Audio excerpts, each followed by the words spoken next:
Hi guys, welcome back to my channel. Today I'm going to show you how you can change your balls in your club.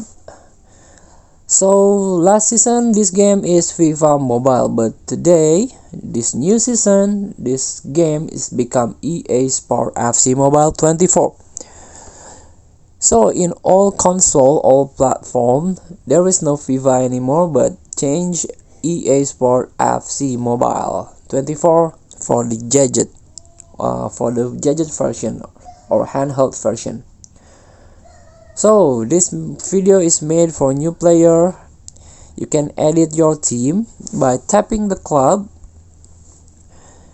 tap to the locker room, and this one, select ball.